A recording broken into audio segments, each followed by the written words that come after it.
Le SAM ouvre ses portes, 16e édition du Salon de l'aménagement de la montagne. Plus de 400 exposants, 11 000 visiteurs attendus à Grenoble jusqu'à vendredi. Bien sûr, c'est un rendez-vous professionnel, mais nous sommes tous concernés par l'économie de ces montagnes qui nous entourent. Avant d'entamer la discussion avec notre invité Jean-Charles Simian, je vous propose de faire un tour au salon grâce à Christian Deville et Jean-Pierre Rivet.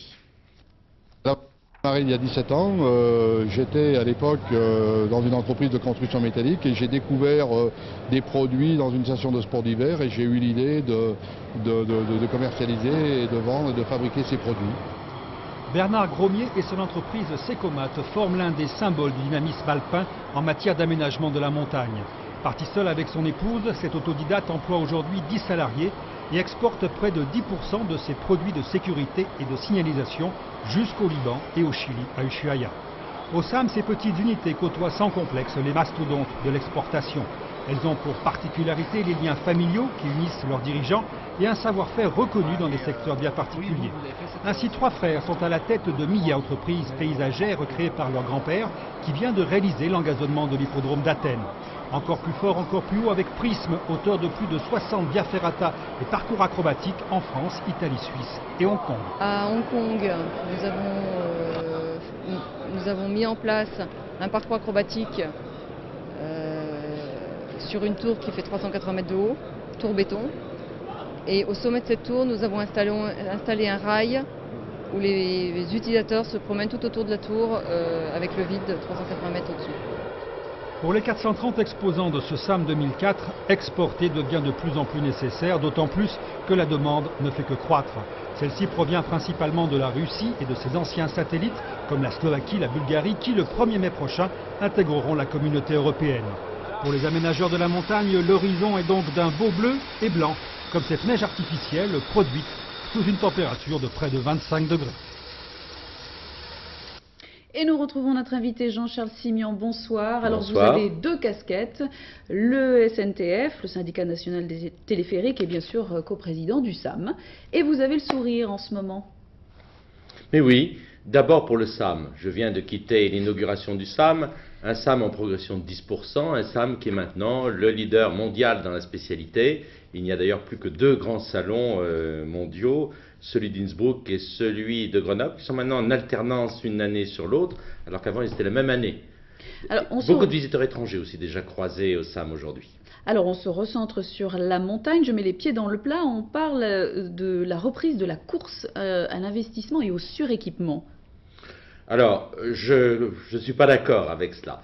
D'abord, il faut dire que néanmoins, au niveau européen et un peu au niveau français, contrairement à tous les pronostics d'il y a 10 ans, les sports d'hiver vont bien, c'est-à-dire que le nombre de journées ski, le nombre de gens qui viennent en montagne progresse légèrement. Pas en marché national français, mais grâce en particulier à tous les pays que vous avez évoqués de l'Europe centrale. Donc, un milieu européen en progression.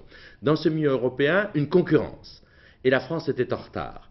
Aujourd'hui, la France investit normalement. Avant, elle n'investissait pas suffisamment. Et pour vous donner un chiffre, en matière de remontée mécanique, de neige de culture, de chenillettes, de signalisation, nous avons investi à l'automne 2003 324 millions d'euros. Au même moment, l'Autriche, pour un domaine skiable à peu près équivalent, investissait 500 millions. Voyez-vous que ce n'est pas la course au suréquipement. Sur ces 344 millions d'euros, une grande partie de remontée mécanique. Est-ce que ça ne fait pas beaucoup? C'est là qu'est le besoin de renouvellement est le plus fort. Je vous précise qu'il n'y a plus de développement, de création de stations nouvelles. Par contre, il y a un besoin considérable de rajeunissement du parc. Le parc moyen est âgé. Et vous savez que vous êtes vous-même un usagère, vous demandez de plus en plus de débit et de confort. Ah, vous êtes en train de me dire qu'on modernise. Mais on crée quand même de nouvelles liaisons. Le Paradis Ski à La Plagne, Samoins, ce sont de nouvelles liaisons. Le Paradis Ski, c'est la jonction à travers une vallée de 2 domaines skiables importants. C'est ce qu'on appellerait un people mover. C'est comme si on faisait une liaison entre deux pôles aériens, si vous voulez, dans un aéroport. Ce qui est vrai, par exemple, ce sont les Cybèles. Alors les Cybèles, là, c'est une connexion de petites stations qui existaient pour faire le 4e domaine skiable français. Mais il ne s'agit pas d'extension, il s'agit de raccordement. Alors, est-ce que vous n'êtes pas un peu poussé par les tour opérateurs étrangers ? Par la clientèle française déjà, mais aussi, vous avez raison, par les tour opérateurs étrangers qui demande, et par la concurrence, comme je l'ai dit tout à l'heure, qui demande incontestablement ces liaisons et qui demande en particulier maintenant une garantie neige à travers la neige de culture. On termine avec l'Europe. Est-ce que ça change beaucoup la donne dans votre marché? Oui, ça ouvre d'abord les frontières à toutes les maisons, ça renforce le degré de sécurité, et la France était un peu au top, ça renforce aussi le niveau environnemental, ça donne des avantages et quelques difficultés, mais aussi ça ouvre des marchés pour les exploitants. Je vous rappelle que la France reçoit 10 millions de personnes en station en hiver et qu'il faudrait qu'on en ait peut-être encore 11 ou 12 pour que ça soit parfait. Monsieur Simian, merci. On continue avec la montagne. Avec plaisir.